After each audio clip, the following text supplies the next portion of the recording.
Sudah 3 kali Amir terbangun lepas tengah malam. Pukul 2 dini hari.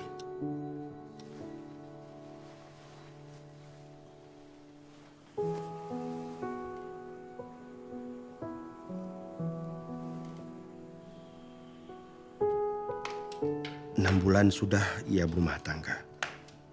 Tanpa gairah, tanpa bahagia.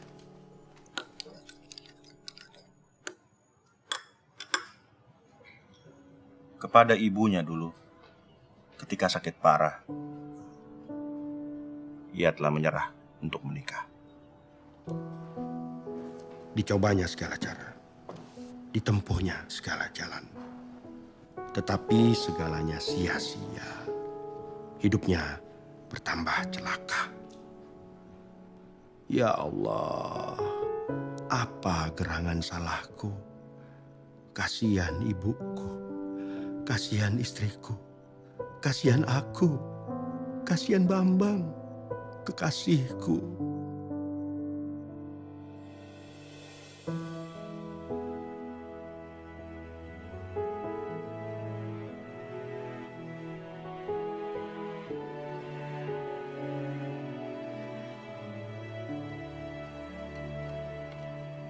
Disebutnya nama itu berkali-kali. Bambang, Bambang. Keduanya dulu bersama-sama di pesantren dan di kampus. 10 tahun sudah mereka selam menyelam, membina kasih sayang. Tapi itu haram, kata orang. Sampai kapan kau mau bersembunyi? Sekali gay, kau tetap gay. Menunda, menghindar, menampik, hanya menambah rasa nyeri. Nasihat Bambang benar belaka. Tapi aku tak boleh cepat putus asa. Tuhan memberiku tubuh pria. Harus kuikuti ajaran agama. Gumam Amir meyakinkan diri. Tapi aku harus.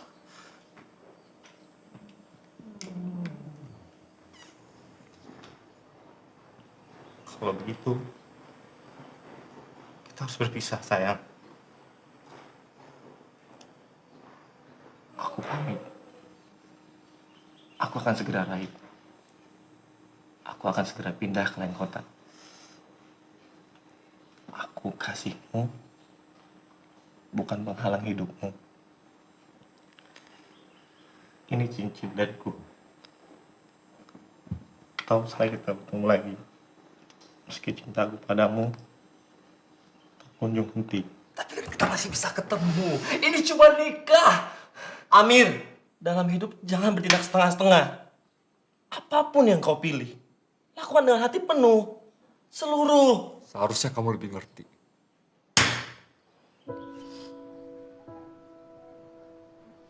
Pergi.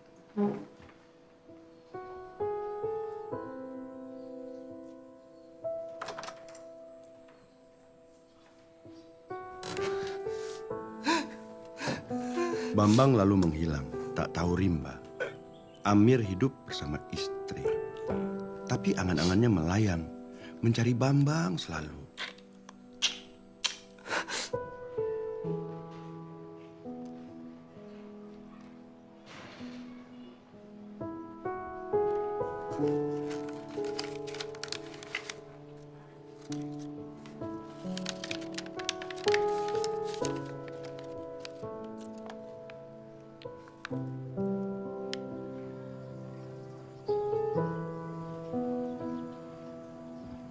Di pesantren ia selalu bertiga, bersama Sarinah dan Bambang. Membaca kitab kuning, menyimak kisah Nabi. Bantuin gue naik dong. Gak usah, bentar lagi juga Lutfi datang. Udah buru, pegangin kaki gue ya. Tapi ia suka diam-diam bertanya, kenapa aku tak terpikat pada Sarinah ya? Ayo Mir, belum enggak ah. Ayo udah. Ntar kalau Lutfi datang repot. Ya cuman buku doang dilempar beres kok, ayo. Ayo. Tangan lu kuat juga, Bang. Batman. Apanya Batman? Yang kuat itu kan Superman. Inisialnya B, Mir.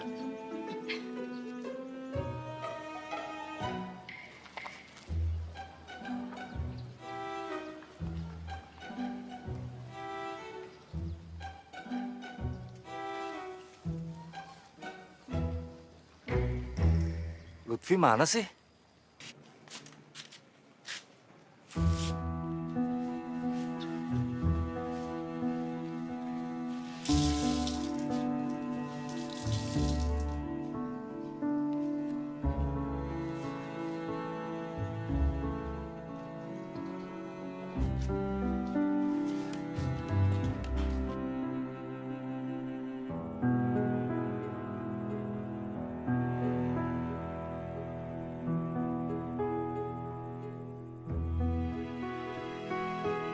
Eros telah menyatukan keduanya di pesantren.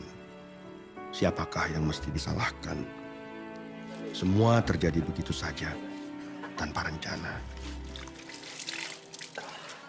Oke nih, ada tenaganya kamu masa kelas gini doang nggak bisa sih. Kelas gini. Aduh.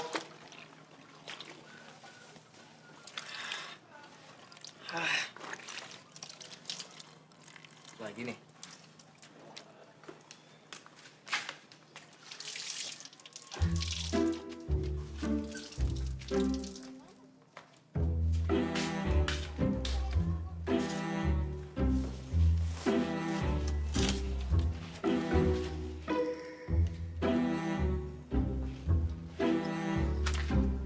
Itu terkutuk, laknat, neraka, sampah yang mengkucilkan masyarakat.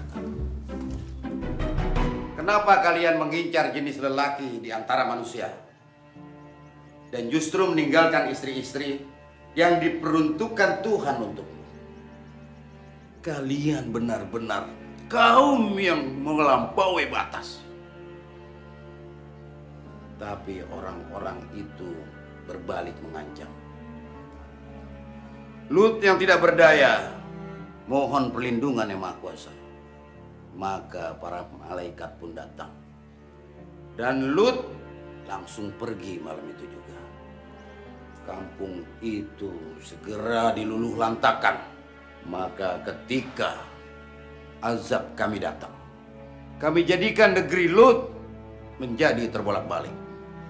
Dan kami hujani mereka dengan bebatuan dari tanah yang terbakar secara bertubi-tubi yang dipertanda oleh Tuhanmu. Dan siksaan atas orang-orang yang zalim tidaklah terlalu jauh.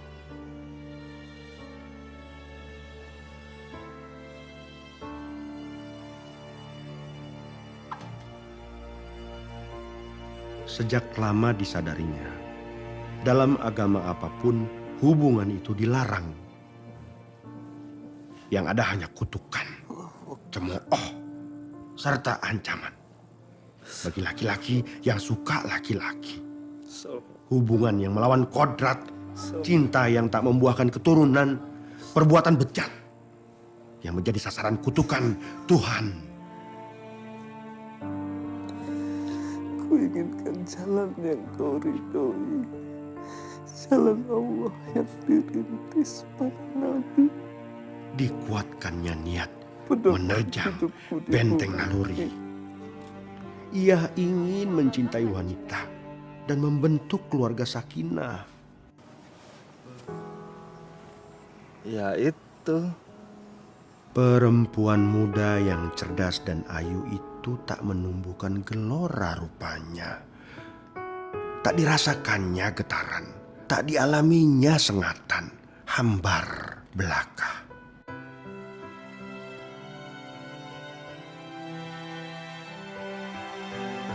Sampai waktunya Amir dan Bambang pindah ke Jakarta menjadi mahasiswa.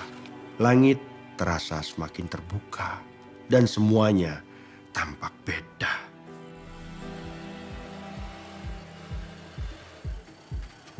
Dalam komunitasnya, Amir berkumpul dengan sesama jenis. Lepas apa adanya, begitu saja. Bercanda, bertukar cerita, tanpa topeng. Bagus gak? Cucok. Bibi, pesan dulu ya. Ya, dah. Thank you. Anyway, gue manggilnya Robin apa Amir? Bebas aja. Bebas. Bebas ya gue panggil ya. Amir. Dia mau dipanggil bebas? Iya, sorry. Bercanda. Ya udah. Enjoy the party, lu makan, minum, bebas, no limit. Lo mau ganti spot juga boleh di sana. Di sana ada kolam renang loh. Enak, sana juga ada taman. Ya, gue mau minggil dulu. Ya, enjoy ya. Saya bisa aja. Ini acara apaan sih? Kamu tenang dulu. Ini acaranya Hendro. Dia sering buat pesta begini di rumahnya. Hendro itu teman kamu dari mana? Dia itu di channel terkenal di Jakarta. Katanya. Aku kenalnya di Facebook. Terus kita sering chatting bareng, ngobrol banyak. Dia nawarin aku kerja di kantornya. Oh ya, dia aktivis gay. Jadi di pesta gay. Kamu lihat coba, apa bedanya pesta ini sama pesta-pesta yang lain? Apa bedanya? Pesta biasa orang datang cuma buat senang-senang, terus pulang. Bedanya ada di selera tuh. Lihat itu. Siapa yang gak kenal sama dia? Hubungannya apa? Kamu lihat lagi sekeliling kita tuh. Ada yang sembunyi. Ada yang pakai topeng. Homoseksual itu bisa sejak bayi, genetik sejak lahir. Ya dan kondisi ini bukan merupakan pilihan bagi yang bersangkutan. Ya sehingga mereka nggak bisa disalahkan secara moral. Moral. Kalian ada yang pernah dengar don't ask, don't tell? Moral baik dan moral buruk itu hanya suatu tindakan yang bisa dipilih. Nah, ini contohnya. Orang itu bisa berkelakuan baik tetapi memilih untuk berkelakuan buruk. Itu salah. Puluhan tahun yang lalu, dalam satu kesatuan militer itu nggak boleh ada yang gay. Sampai akhirnya tahun 1993 itu keluar kebijakan yang namanya don't ask, don't tell. Kalau misalnya dalam satu kesatuan militer itu ada yang gay, yang nanya kena sanksi.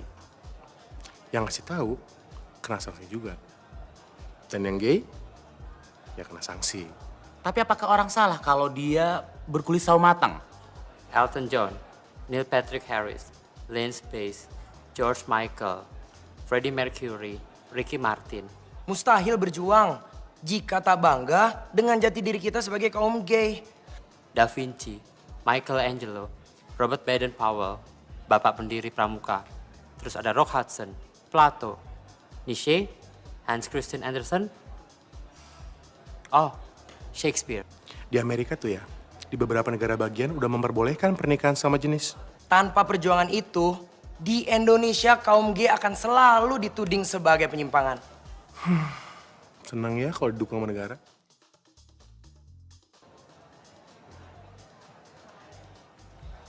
Ngerasa dijerumusin. Hah? Oh, enggak. Cuma banyak informasi aja. BMB ada cerita sedikit ke gue kalau lo ada masalah. Ember juga dia tuh. Mungkin perhatian.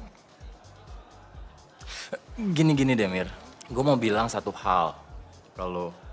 Dan ini juga berlaku buat yang lain. Be yourself. Jadi diri kamu sendiri. Ya, mungkin kalau diomongin jauh lebih gampang kali ya. Nothing is impossible, Amir. Come on, let me help you. Oke, just do it step by step. Langkah pertama, coba mulai sekarang lu ini deh, lu beraniin diri untuk membuka diri ke dunia luar kalau lu gay. Buktikan ke mereka kalau perasaan kita, perasaan lu itu sama aja sama perasaan-perasaan orang-orang normal di luar sana. Kita juga bisa punya perasaan sepi, kita juga bisa punya perasaan sakit hati, kita juga bisa jatuh cinta, ya kan? Coba lu ajak mereka berdiskusi, bujuk mereka untuk baca buku, nonton film, cari informasi atau ya pokoknya referensi-referensi mana aja lah. Sampai pikiran mereka itu kebuka. Kalau kita gay itu nggak minta lebih. Kita cuma minta satu. Kita dianggap sebagai manusia saja. Sama seperti manusia-manusia yang lain. Semua yang telah diucapkan itu menyusup ke dalam kesadaran Amir. Apa yang perlu aku khawatirkan dengan menjadi gay? Aku sudah terlahir seperti ini. Menjadi gay mungkin karena unsur genetisku. Bukankah ini pemberian Tuhan juga yang harus aku syukuri? Ayo Amir belajar sujud lagi ya. Yuk. Tapi ya ingat ibu yang sangat dicintainya. Perempuan itu pasti tak bisa menerima. Ia muslimah sejati. Ini diangkat pantatnya. Nah gitu. Jangan terlalu bungkuk. Nah gitu dong. Loh. Kamu kenapa sih? Ayo. Pasti akan hancur hatinya kalau mengetahui bahwa anak laki-lakinya mempunyai sikap dan perbuatan yang akan membuat Allah murka. Itu terkutuk, laknat, neraka, sampah yang menghancurkan masa depan. Badai menerjang batinnya dan tetap ia rahasiakan nalurinya. Biar komunitas kecil saja yang mengerti. Rahasia yang mungkin tersimpan sampai mati.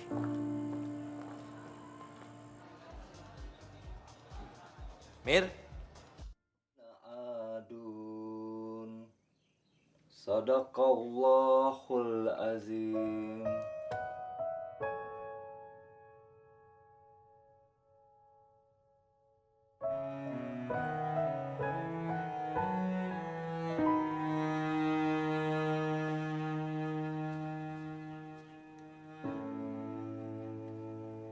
Dicarinya Sarina. Ia hidupkan nyala api cintanya. Ia sangat ingin mencintai wanita. Sar. Mir, sebelum kamu ngomong, aku potong dulu ya. Pertama-tama, kalau kamu emang gak nyaman untuk megang tangan aku, gak megang juga gak apa-apa kok. Tangan kamu dingin, keringetan.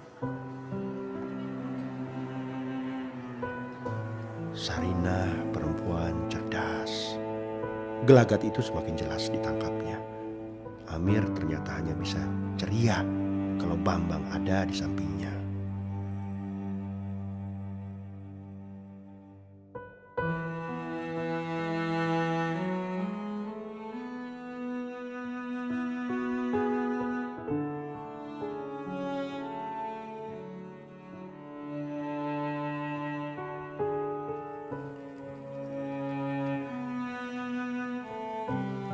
Amir sudah memilih kata. Pengakuan akan disampaikan. Disusunnya cerita dan alasan. Penjelasan yang baik akan mengurangi pilu ibu, pikir Amir. Oke, beres. Gak bisa? Gimana ngomongnya? Ntar aja kalau ketemu ibu. Tinggal gue bilang gini doang. Aku gay.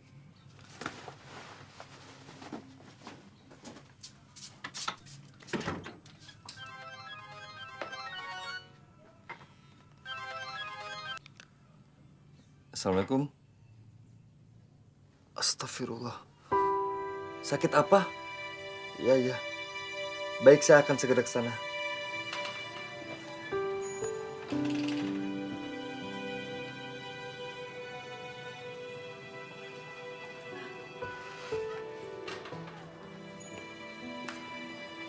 Pak Amir. Saya, Pak. Boleh bicara sebentar? Gimana, Dok? Bapak boleh ketemu Ibu sekarang. Entah kapan, hanya Tuhan yang menentukan semua. Banyak-banyak berdoa, Pak.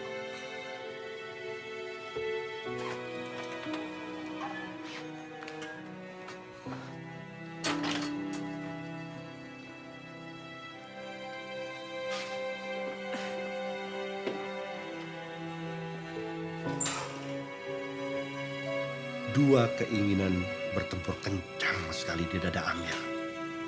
Ia merasa Tuhan sudah mengatur. Sebelum kematian, ibu harus tahu aku gay. Saatnya topengku buka untuk ibuku sendiri.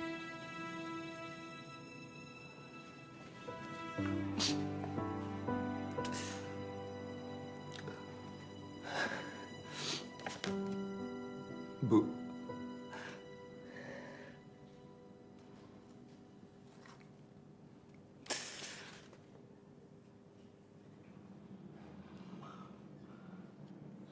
Amir,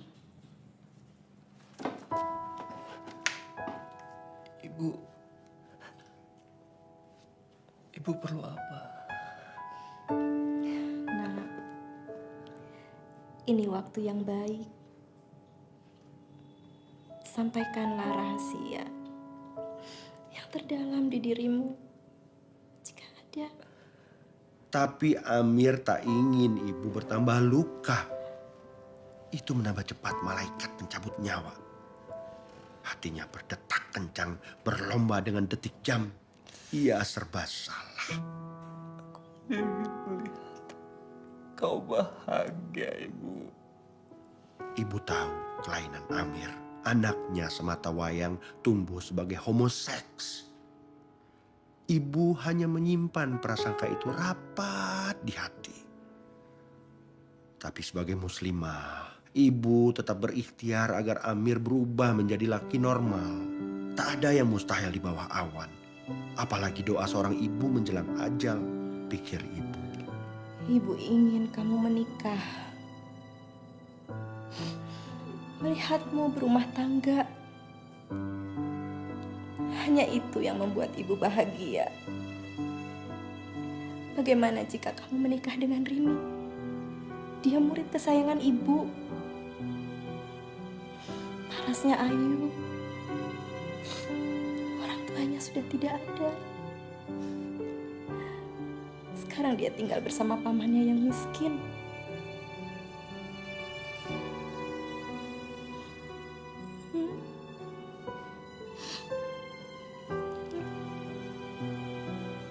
Baik, Bu. Aku akan berumah tangga. Dengan Rini, ya nak?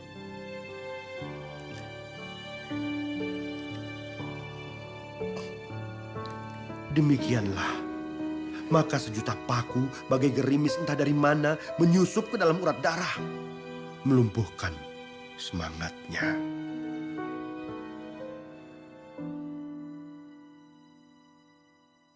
Ibu pergi menghadap Sang Khalik. Inna lillahi wa inna ilaihi raji'un. Namun pesan ibu harus ditunaikan dan pernikahan pun dilangsungkan. Seperti yang ia duga. Apapun yang diusahakannya tak juga membuat hatinya tergetar. Karena Rini, meski Rini sudah habis-habisan mengabdi.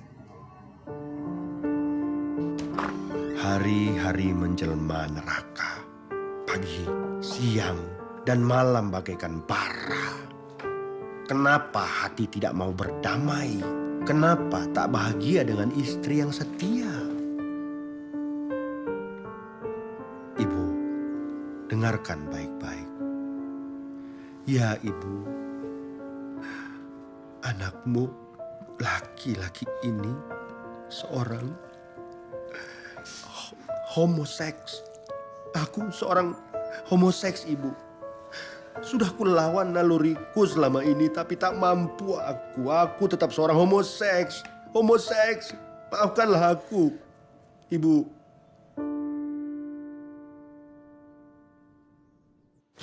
Tak ada niat menyakitimu, sayang. Tapi hatiku tidaklah normal. Apa daya? Ya Allah, Kau jadikan ragaku lelaki, tapi hatiku sepenuhnya perempuan. Kini ikhlas ku terima semuanya. Bantu aku ya Allah, memulai hidup baru. Aku gay.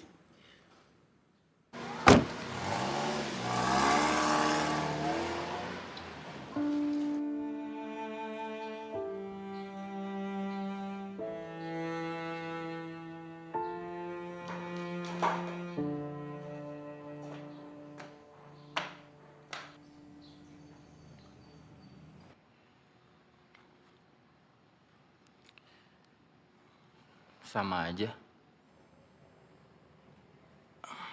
Bambi itu dulu pernah sih datang sekali ke sini, tapi cuma buat pamitan doang. Oh, gitu. Katanya dia mau jadi aktivis gay juga. Oh ya? Sebenarnya Bambi itu pernah cerita ke gue dikit. Katanya lu berdua udah nggak cocok lagi ya. Ya, kurang lebih sih begitu. Terus ngapain lu nyariin dia lagi? Ada kabar baik yang mau saya sampaikan. Serius lo? Iya. Finally! Kenapa nggak ngomong dari dulu sih? Bisa ngomong dari dulu, kabur orangnya. Tapi ini kita ngubungin Bambinya kemana ya? Nomor yang gue punya sama yang lu punya sama. Alek, coba Alek. Say, akhirnya dia nikah juga loh. Siapa? Cherry. Ya? Di Francisco. Doi ngirim undangan lewat Facebook. Alek. Bambang Sulistio. Alek.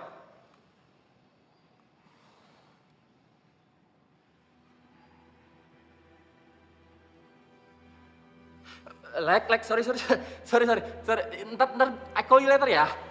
Iya, sorry. Ya, oke, yuk, dah.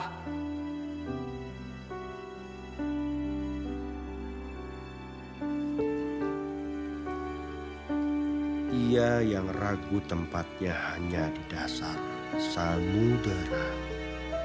Ia sesali hidupnya sendiri.